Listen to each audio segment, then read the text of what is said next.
Those RDLs that I did yesterday really did a number on me, man. And not in a good way.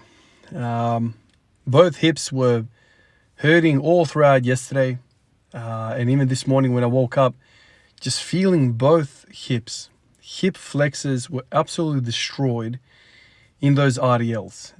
The only thing that I can remember doing this to me this quickly were block pulls. Block pulls around the knee for some reason gave me that hip pain. Oh, and the other thing I remember, earlier this year when I tried to do deficit deadlifts from like a 4-inch or 5-inch, something like basically the bar was at my feet.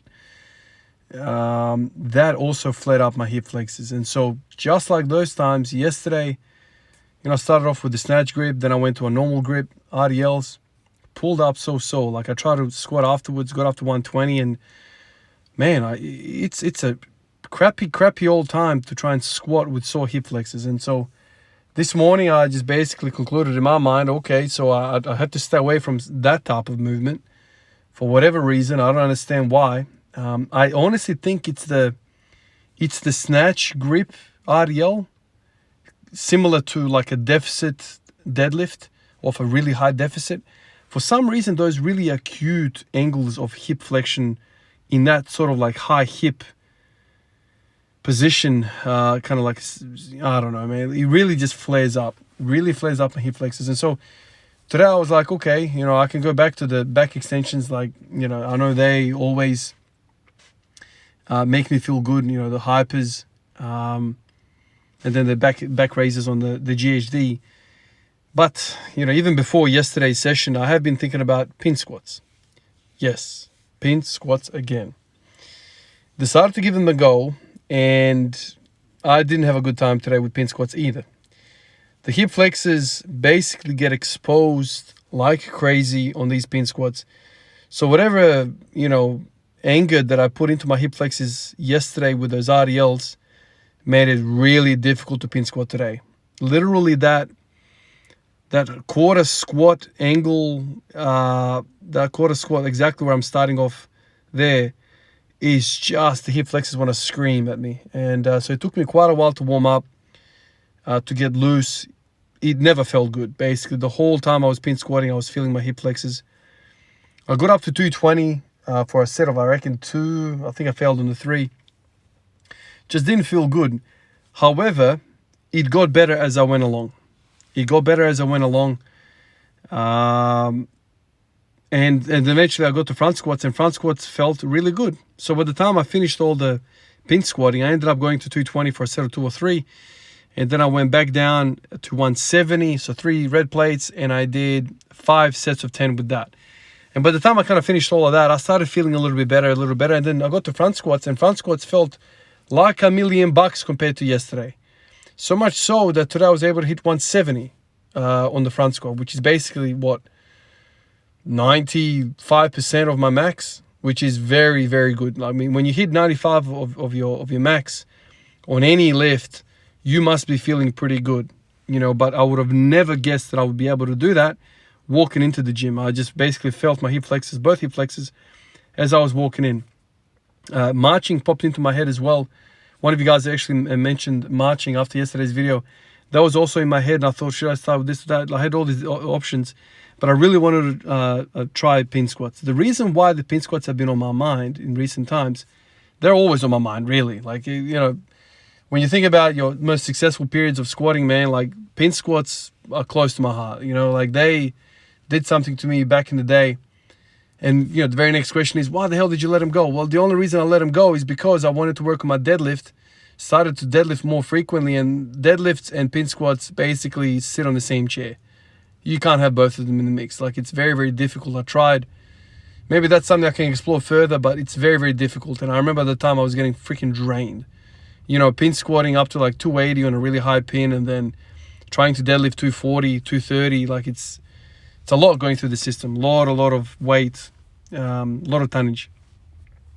So pin squats can be big. And the reason why I was starting thinking about them again was when I do these back raises, I get obviously lit up in my lower back. Crazy amount of pump in my lower back. The only other time recently, in recent memory, that I used to get that is doing pin squats. Hypers, 45 hypers, GHD back raises give me a back pump. Pin squats give me a back pump. And both of these exercises make me squat better. I feel confident under the bar. I feel happy in my hips, even though the lower back is on fire. But that pump washes away after like 5 or 10 minutes. And so you do your pin squats, you do your back raises. Sure, the first, the bar and maybe the 60 kilos is very, very difficult, but then you kind of washes away and you start feeling good. So that's what made me think about pin squats this time around, and that's why I did them. And once again, I felt good in the squats. So it's either back raises or pin squats, basically, at this point, that make me feel really, really good to squat. I mentioned yesterday a few other exercises, like off the ground deadlifts, but clearly now I'm thinking to myself, deadlifts, posterior chain, it's always the case with this. But you don't want to start off with a too acute of an angle in the deficit, right? Like if you're doing it too far of a deficit, the angle of your hip is too aggressive and it does something to my hip flexors. I don't know what. So deadlifts off the floor work really well. RDLs in the past worked really well, but not snatch grip RDLs. That's too much range of motion. It does something to the hips, like I said. So I did that and I was very, very happy. Right now I'm sitting here, I'm talking to you guys and I'm like, feels good, man. It feels good. These damn pin squats are making me feel good again. So I've kind of gone from like feeling really bad around this time yesterday to feeling really good today. If you were here right next to me, man, I would literally show you in my log all the times that I've had success with pin squats. Earlier this year even, I remember I started doing pin squats, and that time, I don't know if you guys can recall, I started exploring different pin heights. So I even went down to an ATG position. Then I went a little bit higher and a little bit higher and all sorts of positions. I ended up finding like that sticking point, that universal, that 90-degree death, man, like where everyone kind of struggles to produce power in the squat. I put the pins there. And I remember I was doing sets of, I don't even know what I was doing, 100 kilos or something. And it was killing me, man. Absolutely killing me. So somebody like me has a squat of 210, 212, whatever. I can squat it. So at the top, I've got 210 power. Right in the hole, I've got 210 power. But somewhere in between those 2 points, that universal sticking point, the amount of force that you can produce drops off so dramatically. I know it's, levers and biomechanics, why we all struggle there. But it's incredible. Like I think I could go back in the log and work it out. But it was something, 100 kilos on the 90-degree kind of death pin squat was killing me, man. It was absolutely killing me. I remember dripping with sweat, getting the lower back pump from hell, all that stuff. It was just taxing the living hell out of me. So, automatically we could talk about Paul Anderson. Like, to me, that was the guy that really introduced all of these pin squats, whatever you want to call them. He used barrels of oil or whatever water that he used. So automatically I think about that. I think about George Lehman, about his PROM program, progressive range of motion deadlift program, where you kind of start off with a rack pull and over the course of weeks you start dropping those pins lower and lower and lower. Eventually you're on the floor and you're pulling numbers that you're not expecting to pull, that kind of thing. So working on that weakness, working on that sticking point, kind of like, what's it called? On the bench press, block bench press. I keep thinking about West Side, 1 block, 2 block. Like working on that weakness, sticking point has some merit there, absolutely some merit. But for me, I think you don't want to go into that sticking point and train it there. It's just way too taxing and it just beats the shit out of you. I feel like just a little bit ahead of that on the pin squats is better. It allows you to use more weight. It allows you to kind of train the core with super maximum weights. It allows you to kind of handle and brace for weights that are much heavier than you can handle. And then when you go back to your working weight, it's a freaking joke. The CNS is fired up. The core's fired up. There's a lot of goodness there. And so that's kind of what I'm doing right now in comparison to what I did back then. Now, back then, like we're talking, I want to say February, March, something along those lines. Or maybe it was like April, something along those lines. Basically, that period of pin squats, I did it for like 1 or 2 or 3 weeks, something like that. Maybe 2 or 3 weeks.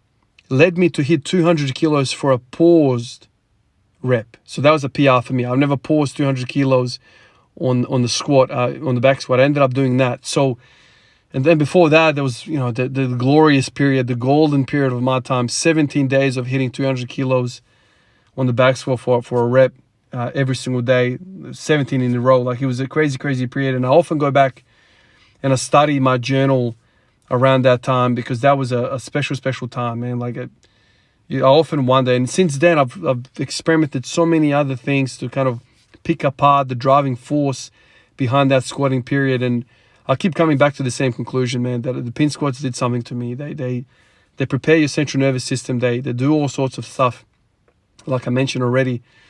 So here we go again. I'm harping on about pin squats again. They do something to me, man. I don't know what it is. But today I was able to hit, 170 on the front squat, which usually I hit 160, but today I felt a little bit better.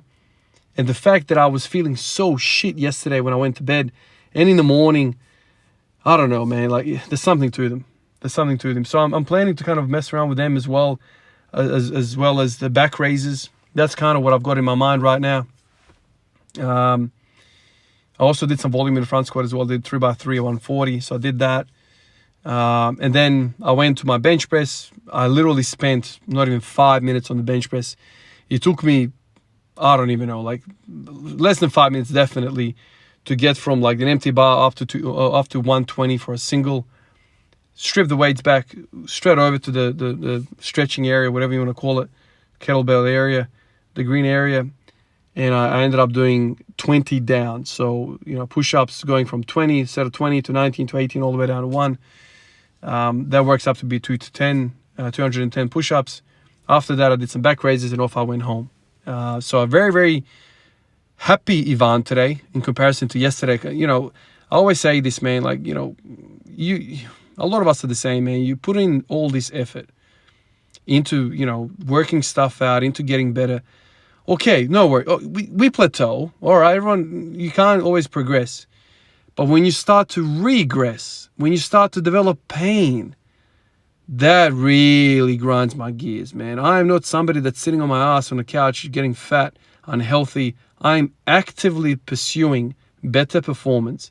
And when your efforts result in pain, injury, and then you start getting difficulties to get through your freaking normal daily living, picking your kid up off the ground and carrying them around or squatting down. If you start feeling like those negative effects of your training, man, that really pisses you off. It starts to really grind your gears. How many times I've spoken to people who have, ended up with injuries from exercise and sports, and they've given up all sports. It really wears you thin. And so when you can somehow go from a bad day to a good day in the space of a 24-hour period, it feels good. It feels good to just feel healthy. That's something that I spoke about a lot in the past, man. Like, there was a good 300-400 days in this freaking period of training in this Squat Everyday program where I just wanted to not feel pain in the hip. Like, it would come and go as it pleased. It would go away when I would have like really low volume periods of not really pushing anything, just kind of existing under the barbell. But then every time I'd kind of felt all right, I would push a bit harder for a week or two, boom, hip pain. So when hip pain returns in one day, like yesterday with those RDLs, the hip flexor pain is just debilitating, man. Like, you can't use your knees. Like, you just basically have to like stay in your hips, whatever you do in life. Like, if you want to pick something up, you just got to basically bend over like a stripper instead of like engaging the quads. Because if I engage the quads, boom, hip flexors, that rectus femoris just punches me in the face, man. It's just, that's when I get a little bit shitty with myself. It's like, okay, no worries. You don't have to progress ever again. But don't regress and go into freaking Snap City, man. Pain upsets me. And if you've got pain, probably you're upset as well, and you're seeking advice, seeking solutions to get through it. So for me, pin squats, beautiful front squatting, everything else went beautiful. I'm happy. Successful day. Special thanks to the fellas on the list here. Taylor, Samuel, Stephen, Cannon, and Peter. Obviously, you guys are top of the hill of supporters for me on Patreon. Appreciate you guys for that. Appreciate everyone on the Patreon app as well, messaging me. Discord, obviously. I love the Discord thing, man. Oh, man, I should have listened to you guys from day one. From the moment you guys, when I made that announcement about the whole Facebook thing. You guys, no, Discord. I wish I listened to you. I didn't even bother with Facebook because Facebook is just clunky as hell. So really happy with Discord, all the fellas on there. Really appreciate you guys. Obviously the comments. I've had a few busy days now over the weekend with family and whatever, so I haven't really spent that much time on the comments. I hope to get back. Well, I say that now, but the next few days I've got work, so... Oh, man. Life, huh? I'm just happy I'm going to go into work tomorrow, hopefully, without any hip pain. That's the positive for me. Anyway, guys, let me get out of here. Tomorrow's going to be a 4:30 a.m. wake-up call and 5 a.m. session, so let's see how that goes.